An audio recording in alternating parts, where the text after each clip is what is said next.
so many people that I coach, mentor, and teach were trying to reconcile their human experience with this infinite faith. And it's a difficult thing because how am I supposed to live in faith but care about my mortgage? You know, these weird things. Welcome to Web Summit, everybody here in Vancouver. It's the office hours edition of Web Summit, and I got two of my dear friends, two guys who I advise, invest, and most of all appreciate as entrepreneurs. Welcome Thomas Park of the amazing REITIUM, and of course our hometown favorite as well, Joe Tolzmann, founder of RocketPlan. You guys ready for a little chat with Uncle Dave? Welcome to Vancouver. Yeah, absolutely. Glad to have you in our hometown. Well, you two guys are two of my favorite entrepreneurs. But the interesting thing is you're both Canadian, Yes. But you do a lot in America. Yes. And obviously the relationships have changed between America and Canada. And so my first question is, we don't know circumstance. And coming from different countries, it, to me, amplifies circumstance and the fact that a lot of the things you wouldn't have to consider if you only did business within your country now become a bigger issue when you have to be a global company and deal with all types of different governments, taxes, tariffs, and politics. How has government, taxes, tariffs, and politics impacted you as entrepreneurs from Canada? So actually, when I look at it from our perspective, we just roll with the punches. There's nothing that we can do on the political side. So no matter who comes in to government, we were expecting a different government in Canada. And so we just have to go with whoever the governing body is at that time. Working with Canada and the United States, we're very fortunate because we're dealing with real estate assets and they're real estate assets in the United States dealing with Americans, and same within Canada. So they don't intermix. So the cross-border issues, we won't actually experience any of that. And then for Joe's company, I think he can explain. Yeah, Joe, how's it in a SaaS solution dealing with restoration and contractors within the context, having to deal with insurance companies, contractors, different rules, regulations? Are politics or tariffs any impactful situations for you? You know, feeling very lucky because there's no tariffs in software. Most of our customers are in the United States, so it would be a big issue for us. That was the case. Some feel it's super great, they're super lucky that it doesn't impact us at all. And restoration industry moves regardless of what's happening with global economy, so we're in a good space here. Both of you bring up a good point that you have recession-proof businesses. And one of the things I've always loved about real estate, and believe it or not, your company is a real estate company as well. Without real estate, there would be no RocketPlan. Yes. But when you deal with real estate, there's a rule that I've learned. You're looking at someone who's lost over $100 million in real estate, went bankrupt because of real estate, because I didn't learn a certain lesson. And the lesson is never buy real estate if you have to sell it. Mm-hmm. So in America, especially with the laws and the regulations, our own government was founded on protecting the landowner. If you buy land or real estate and never have to sell it, you'll never lose money. Absolutely. And so there's just opportunities in markets like this. Obviously, you want to buy at the opportune time, and that's actually at the bottom of the market. And that's where you can see the appreciation. And with real estate, it's not like you buy today and sell tomorrow, like literally tomorrow. You buy in bulk. And what I love about the United States is that you have the 1031 exchange so that you can keep on upselling. So I'm 1031 exchanging right now. Mm-hmm. And by luck, I figured out a new strategy that actually is one in which utilizes a down market to your benefit. So if you buy, especially in the luxury property range, if you buy a property that has income, and because it's a luxury property, there's not a huge turnover in inventory. So while the rest of the real estate has huge inventory problems, the markets, so in an exchange, you know, let's say that you have a $5 million property and you want to exchange it for a $6 million property. Obviously, huge tax benefits, all types of in 1031. That's what you want to do without taking the income. If you bought that for $1 million and it's worth $5 million, now you can move into a $6 million. But in a down market, you would rather exchange when the market crashes, meaning your $5 million property that has great income and has low inventory might move to a $4 million, where the $6 million property might actually move to a $3 million. And now you could pick up a $9 million property at $5 million and your property's at $4 million. So now your tax basis and your income is much higher, and you actually can benefit from a down market compared to a rising market. And even in the time frame in a 1031 exchange, you get 6 months, you get 45 days after you sell your property to identify 3, and then 6 months to close on one of those 3. Well, it could go down another $1 million in that 6 months, even if your property depreciated at the same rate. So you're talking about millions of dollars of benefit.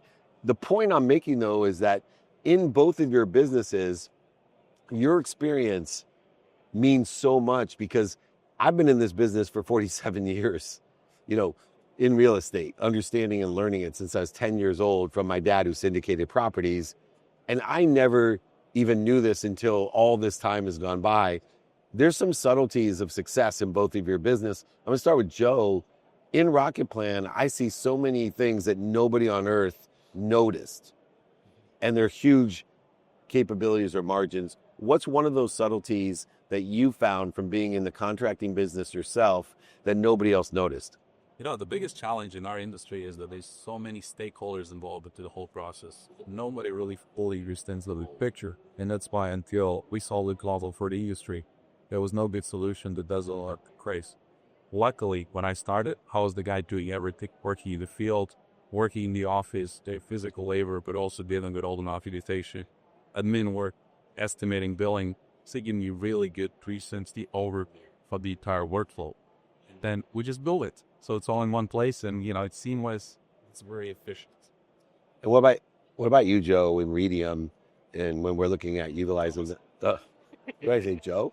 This is Joe. I mean, you guys look alike. You're like those fraternal twins that we were talking about. He's actually half Korean, so we're good. I hope from the eyebrows up. We hang out a lot. I hope he's half Korean from the eyebrows up. Yeah. Anyways, I digress. Thomas Park. Yeah. CEO of REITIUM. Yeah. So there's some subtleties in what you're doing in real estate. What are those? Well, I think that with our vision was to democratize real estate investing and make it accessible to everybody. The subtleties is that it's still a novel idea. Still, a lot of people just don't know. But what happens is that when you look at an investor that's coming in at a very low rate, they're actually a little bit more tighter with their money. So going through accredited investors, going with high net worth family offices, they understand the cycles, and they understand the long-term play. Whereas that you find some retail investors that are getting into the market that might see the market drop by 10, 20%, they want to get out, and they want to get out fast. And with real estate, it's not the stock market. Obviously it's like like I said earlier, you can't buy today and literally sell tomorrow. You can do that now with tokenization, but there's so many aspects of the securities laws that we have to look into to make sure that every trade or every investment is compliant with security regulations. So just those nuances that a lot of people don't know. And, I travel a lot with Joe, and we learn about our companies all the time. And we have the same struggles, but different industry. Well, same industries, sort of, but different markets. And so it's great to be able to hear his challenges, or he can hear my challenges and give me advice, and vice versa. So for those nuances within the real estate market, it's like we go to people like you and lean on you for your experience in 47 years. And so that's where, we have blind spots, and that's by having great advisors like yourself to help us get us to those points. Speaking of advice, I'd love to field maybe a question each from each of you of something I can either help with or share an idea or something you're curious about. Joe, start with you, if that's cool. What question you have for me? So what I was thinking over and over again, you travel so many different paths, almost across the world. How do you manage to sleep? You landed yesterday at midnight. Yeah. And we met up early this morning, so. It's so interesting. It's not just sleep, it's activities. And so just to give you a high level understanding, what's changed my life, even recently, talking about the subtleties of your own human experience, was first understanding what actually was involved in the human experience. I saw that so many people that I coach, mentor, and teach were trying to reconcile their human experience with this infinite faith. Mm-hmm. And it's a difficult thing because, how am I supposed to live in faith but care about my mortgage? These weird things. Yeah. So to define the human experience as the time your heart starts till the time it stops, And it's part and parcel to the infinite experience, the spiritual experience, your faith-based experience, which I'm a very faith-based person, is the first step. I know relative to sleep, what are you thinking? Well, if you realize that I am here for a human experience, and the human experience is incrementally separated by 24 hours. It's the only certainty of the human experience. I can guarantee you that every day of your life, you will get 24 hours, like every other human. And that 24 hours, if we told each other, let's go meet at 3 o'clock to a meetup here at Web Summit, and we were all on time, we would be, regardless of where we're from, we would be there at the exact same time, 3 o'clock Pacific time here in Vancouver. So what happens is we put too much meaning or relativity to the only certainty that we have, which is time. So to cheat or to create ease within this construct of time, we have to have non-negotiable behavior that says no matter what circumstances exist, that I'm going to spend the minimum amount of time on, for example, what's most important to me that I'm committing to do every day, because if I do it every day, I get acceleration, aggregation, and compounding impact. So 2 minutes a day is worth 2 hours on a Saturday. And if you don't believe me, go to a Spanish class. There's never been one kid on earth that studied Spanish 15 minutes a day, every day, and didn't get an A. There's tons of students like me that studied 15 hours on Sunday before a Monday test and did not get an A. Tons of kids like that. So I took that concept and said, what's the most important thing in my life that I want to make non-circumstantial or non-negotiable? My sleep. Why? It's a third of my life, number one. So if I can be the best at something for a third of my life, that seems to probably have great impact. And if I'm intentional about it, so I get a sleep coach, as you guys know that I have, and I'm constantly figuring out how to utilize this non-negotiable to, one, recover, knowing from the sports world that those who recover perform better, and two, access the infinite.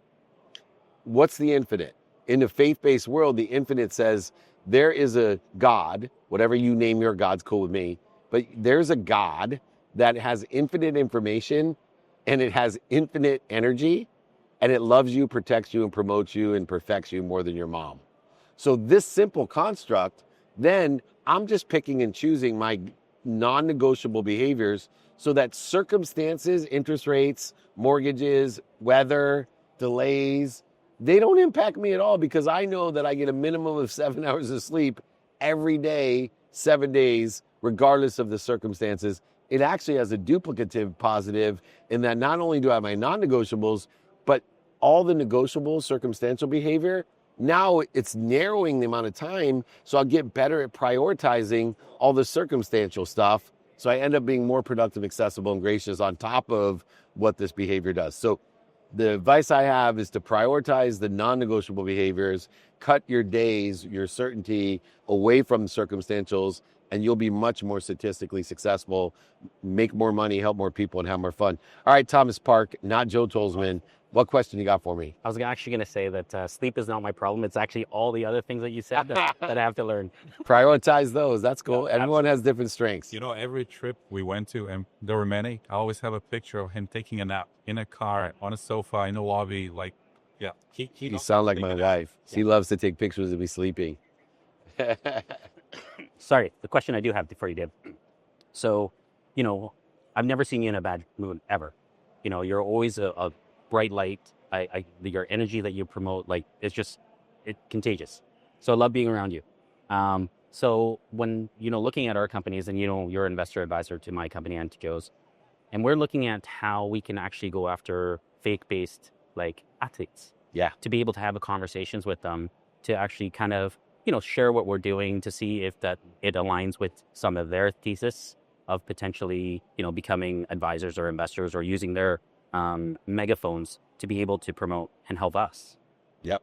So first of all, alignment of values is important. So you mentioned we're looking for faith-based athletes. Yep. So what we want to do is make sure that you're asking them and meeting them where they're at with their faiths, and understanding that we have to get to a point where it says, would it help you if? Yep. So when I do that, it explore the synergies or the alignment between your values and mine, and faith being such a strong value and so important to me.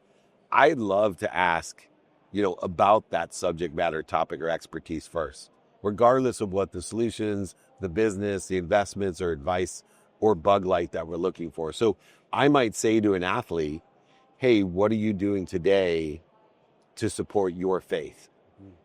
What do you do today that reinforces your faith? Or what do you do to surround yourself with the right people and ideas that are faith-based? And then let them share to you. And then you could say, well, would it help you if? Amazing. Or do you know someone that could help me? I have a faith-based real estate business that we can have, crowdfunding basically, or social funding too. And would you help me? Or do you know anyone that would help me? And this simple format or platform of asking someone, where are you at today according to the subject matter topic or expertise? What works? What doesn't work? What do you like? What you don't like? What do you know and what you don't know? Because if we can give someone more of what's working, what they like and what they know, or take away what they don't know or what they don't like, or take away what they don't know, we provide value. And if we can transition that value by saying, hey, would it help you if? And they say yes, now you could say, well, can you see the reason you won't want to move forward? Or if there isn't a synergy, you could just simply say, hey, do you know anyone, knowing what we're doing, although it's not aligned or the time may not be right, emotion and value, do you know anyone that can help me? And when you do that statistically, a person on the phone via email and social media every day in this non-negotiable behavior, every one of those asks become 10 times its multiple. In fact, if you ask one person in person on the phone via social media or email each day, 4 people a day, if you ask them, do you know anyone that helped me? Knowing that on average, everyone on earth has 1,000 people in their network now, not 4, you're going to reach 112,000 people a month. Amazing. And imagine the statistical success of getting 112,000 people that want to help each other and know people that help each other. It turns into an extraordinary success story like both of you. We are blessed to be here at Web Summit, Vancouver. We've been all over the world together, Thomas Park and Joe Tolzmann, 2 extraordinary Canadian entrepreneurs doing business all around the world, but most importantly in my backyard in the United States of America. We appreciate you both for not only the entrepreneurial lessons that we learned from you, but also the inspiration that you've given so many other young entrepreneurs who may have started in the back rooms at Dairy Queen. You never know where you're going to end up. Joe Tolzmann, founder and CEO of RocketPlan. Thomas Park, CEO of REITIUM. Follow both of them. Invest, follow, support all of us in our ventures. We are blessed to be here. This is David Meltzer with Entrepreneurs, the Playbook.